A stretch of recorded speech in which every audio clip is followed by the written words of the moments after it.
Salut les humains, j'espère que vous allez bien. Pour ma part, ça va. Je remercie la source et les dimensionnalités de la source. Autrement dit, je remercie Dieu. On va parler aujourd'hui du stoïcisme et de la rétention. Le rapport qu'il y a entre le stoïcisme et la rétention. Je vous fais une prélude à la rétention. Je vous fais un prélude au stoïcisme au cas où il y aura des personnes qui ne sauraient pas ce que c'est le stoïcisme.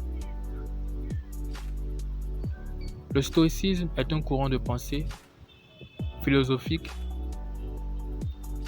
un paradigme, une manière de voir des choses développé par le philosophe Zénon de Kilion qui aurait échappé à un naufrage de justesse. Après avoir échappé à la mort, il a développé une nouvelle façon de penser qu'est le stoïcisme. Et dans ce courant de pensée, il y a plusieurs personnalités que le monde aurait connues. Des personnalités comme Épithète, l'esclave affranchi, Marc Aurèle, l'empereur de Rome. Le stoïcisme s'appuie sur le fait de garder son calme et de ne pas laisser les éléments extérieurs agir sur nos mondes intérieurs. Maîtriser les éléments extérieurs tout en gardant son calme intérieur. Le stoïcisme, c'est bien, elle est vaste, tellement vaste que il en faudra 2, 4, 5 vidéos pour que je parle totalement du stoïcisme. Mais mon but n'est pas de parler que du stoïcisme, c'est de parler du stoïcisme et de rétention.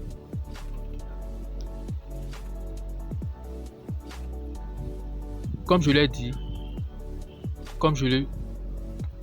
plus tôt, le stoïcisme, c'est de garder son calme, garder son sang-froid, maîtriser le monde extérieur tout en gardant son calme intérieur. Et c'est cela que vous devrez appliquer lorsque vous êtes en rétention. Sachez que lorsque vous serez en rétention, vous serez beaucoup agité, beaucoup testé par vos pairs, par vos proches, par vos amis. Vos amis vous testeront. Si vous avez des copines, elles vous testeront. Si vous avez des sœurs, si vous avez une mère, elles vous testeront également. Le monde te testera. Les réseaux te testeront. Mais c'est à toi de rester inébranlable, de ne jamais flancher. Tout a été fait pour que tu perdes ta sémence. Apprends à gérer ta colère. Et quand je parle de ça, je m'inclus moi-même. De base, je suis une personne très colérique. J'ai une facilité de me mettre en colère. J'ai une colère qui est au-dessus de la normale humaine. Quand je pique des crises de colère, ce n'est pas bon à voir. Donc, je fais un travail sur moi-même pour essayer de vaincre cette colère. J'aimerais pas me présenter sur cette chaîne comme une personne qui s'est déjà accompli, qui n'a plus rien. Non, je suis qu'un homme, je fais des erreurs. Et le but de cette chaîne, c'est d'avancer avec vous, de faire un travail sur moi-même, au même titre que vous aussi vous faites un travail sur vous-même. Et cette chaîne ne parlera pas que de rétention. Non, c'est pas une chaîne uniquement dédié à la rétention. Non, on parlera de beaucoup de choses. Mais le socle, ça sera la rétention, bien sûr. Peut-être de développement personnel, vu que moi-même, je suis sur une voie de développement personnel. Je suis en pleine rétention. J'expérimente encore les bienfaits de la rétention. Et chaque jour, je découvre des nouveaux bienfaits de la rétention que je vais vous partager. J'ai le temps à apprendre, j'ai le temps à voir, j'ai le temps à vivre sur le processus que j'ai choisi.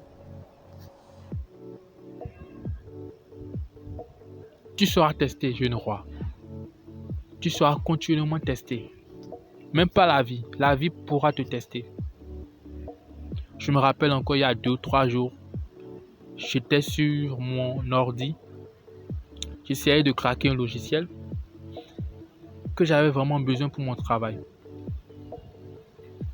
Et pendant environ 2 jours, je n'arrivais pas à craquer le logiciel. Et sincèrement, ça me donnait les migraines, les maux de tête.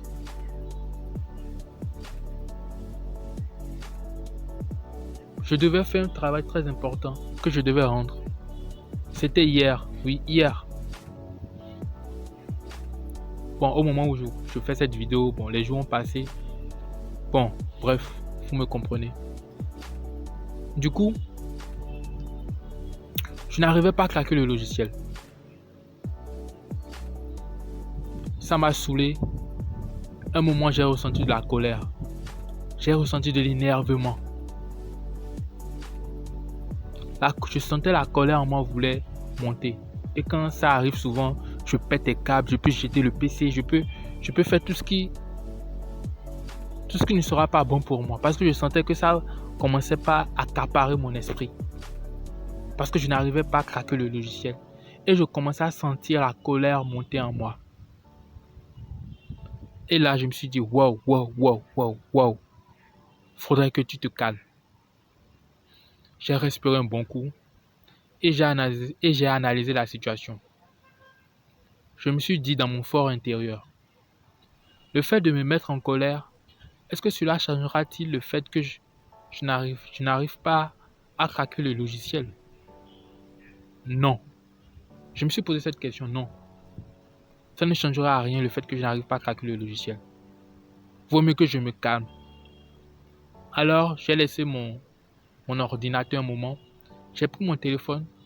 J'ai commencé par mater une de mes vidéos que j'avais enregistrées plus tard et que j'avais enregistrée sur la playlist à regarder plus tard sur YouTube. Je me suis mis à mater cette vidéo.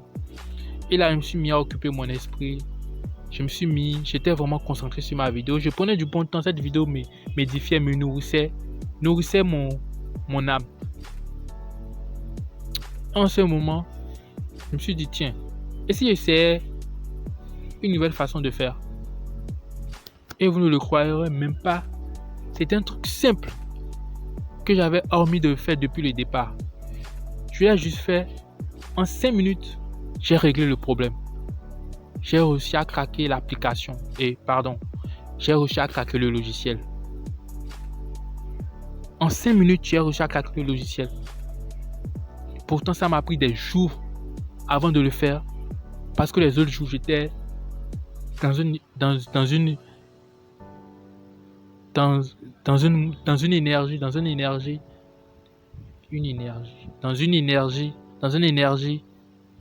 de colère. Mais au moment où j'ai décidé d'être calme, d'accepter la situation, mais que cette situation ne va pas empiéter sur mon calme intérieur, paf, en moins de 5 minutes, j'ai trouvé la solution. Et là, j'ai compris, waouh, le stoïcisme, c'est quelque chose. Le stoïcisme, c'est quelque chose. Parce que là, j'ai appris que le stoïcisme, je n'ai pas laissé cette situation empiéter sur mon monde intérieur. Et comme par magie, j'ai réussi à craquer l'application et j'ai pu continuer mon travail. Et pour rejoindre le fait que disait Épithète, lorsqu'on a des problèmes, ce n'est pas les problèmes Pour rejoindre ce que disait Épithète, lorsque nous sommes confrontés à une situation, ce n'est pas la situation qu'on doit remettre en cause, mais la perception qu'on a de cette situation que nous devons remettre en cause. En vrai, la situation ne sont que des tests pour voir si tu peux te maîtriser. Mais c'est comment tu vois ce test-là. Ces tests-là, c'est ça le problème. Si une situation terrible t'arrive, si tu décides de le voir comme un test, comme une situation normale, ça va, alors tout ira bien. Mais si tu décides de voir ce test comme un problème, comme quelque chose qui est très difficile, alors ce test sera très difficile pour toi. C'est ça. Ce n'est pas le problème qui est le problème. C'est la manière que nous voyons le problème qui devient un problème. J'ai essayé de raconter mon bref, vous m'avez compris. C'est un peu ça. Changeons notre perception des choses.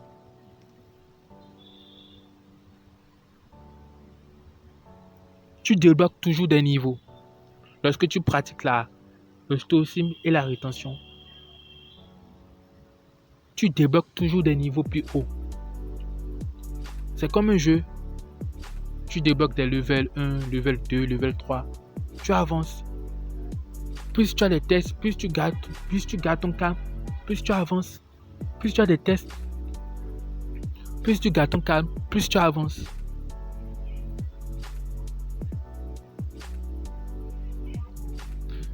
Les gens vont continuellement te tester.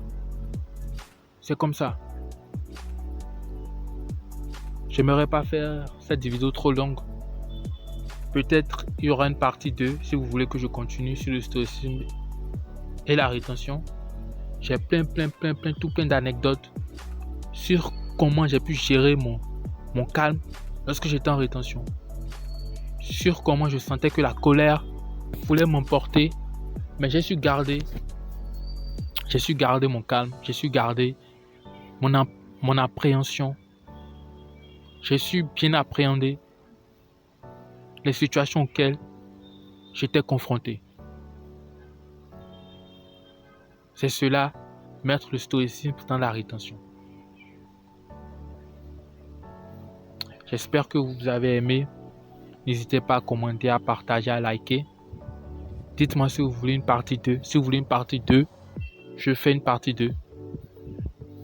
Et je vous parle vraiment et ça sera une partie où je vous parle vraiment des exemples que j'ai eu à vivre. Des exemples palpables de mon quotidien. Sur comment j'ai pu mettre le stoïcisme dans ma vie tout en pratiquant la rétention. Surtout que lorsqu'on est en rétention, nos énergies sont vives. Lorsqu'on est en colère, on est vraiment en colère. Lorsqu'on est content, on est vraiment content. Lorsqu'on est triste, on est réellement triste. Les énergies sont amplifiées.